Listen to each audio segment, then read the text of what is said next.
Hello. આજે આપણે human relations એટલે કે માનવ સંબંધો વિશે થોડી વાત કરીએ. વાસ્તવમાં આપણા જીવનમાં સંબંધો બનાવવાની પ્રક્રિયા બાળપણથી જ શરૂ થઈ જાય છે અને જીવન પર્યંત સતત ચાલતી રહે છે. બાળકને જે વ્યક્તિ ઘોડિયામાંથી તેડીને રમાડે કે દૂધ પીવડાવે, બાળક તેને જોઈને ખુશી વ્યક્ત કરે છે. એ એક બાળકનો એ વ્યક્તિ જોડે સંબંધ બંધાય છે.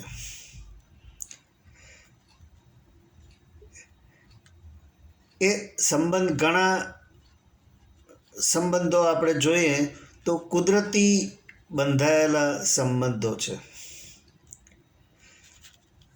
જેમ કે મા બાપ, દાદા દાદી, નાના નાની, કાકા મામા, માસી, ફઈ વગેરે. ત્યારબાદ આપણા જીવનમાં જે સંબંધો બંધાય છે એ બાળપણના મિત્રો, સ્કૂલ અથવા કોલેજના મિત્રો, નોકરી અથવા ધંધાના વ્યવસાયના મિત્રો, આપણે જે સોસાયટીમાં રહેતા હોય તેના રહીશો સાથે બંધાતા સંબંધ, આપણે કોઈ મેડિકલ ટ્રીટમેન્ટ લઈએ તો ડૉક્ટર અને તેના સ્ટાફ સાથે બંધાતા સંબંધ. આમ જિંદગીભર સંબંધોના વૃક્ષો વવાતા જ રહે છે, પરંતુ બધા જ વૃક્ષોને પાણી પાવાનું અને તેની માવજત કરવાનું શક્ય બનતું નથી. આજકાલ કેટલાક લોકો વોટ્સએપ દ્વારા સંપર્ક જાળવી રાખવા પ્રયત્નશીલ રહે છે. સંબંધનું પહેલું પગથિયું છે પ્રથમ પરિચય, જે વ્યક્તિગત અથવા ફોન પરની વાતચીત દ્વારા થાય છે. જોકે આજકાલ તો સોશિયલ મીડિયા ફ્રેન્ડશિપ માટે એક વિશાળ પ્લેટફોર્મ પૂરું પાડે છે. બીજું પગથિયું છે સંબંધ કેળવવાની આપણી ઈચ્છા. અને ત્યારબાદ પરિચય વધતા નિકટતા આવે છે અને નિકટતા વધતા ખામીઓના દર્શન શરૂ થાય છે. આમ સંબંધ બાંધવા સહેજ છે, પરંતુ નિભાવવા કઠિન છે. આપણા સંબંધોને અસર કરતા મુખ્ય પરિબળો છે સ્વાર્થ અને અહમ. તદુપરાંત જેમ આપણા જીવનમાં ચઢાવ ઉતાર આવે છે, તેમ સંબંધોમાં પણ ચઢાવ ઉતાર આવતા રહે છે.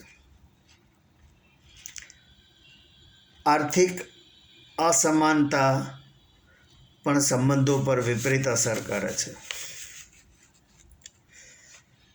સ્વાર્થ અને જરૂરિયાત સંબંધોનો મોટો આધાર છે, જ્યારે ઈગો સંબંધોનો સૌથી મોટો કિલર છે. મોટે ભાગે કોઈની પણ સાથે સંબંધ બાંધતા પહેલાં લોકો ગણતરી કરી લે છે કે આની સાથે સંબંધ બાંધવાથી મને શું ફાયદો થશે. સ્વાભાવિક છે, ધનવાન લોકો સાથે સંબંધ બાંધવા ઘણા લોકો આતુર હોય છે. ઘણી વખત એક્સપેક્ટેશન્સ સંબંધોનો ભોગ લે છે. સાવ નિસ્વાર્થ સંબંધો ભાગ્યે જ ક્યાંક જોવા મળે છે.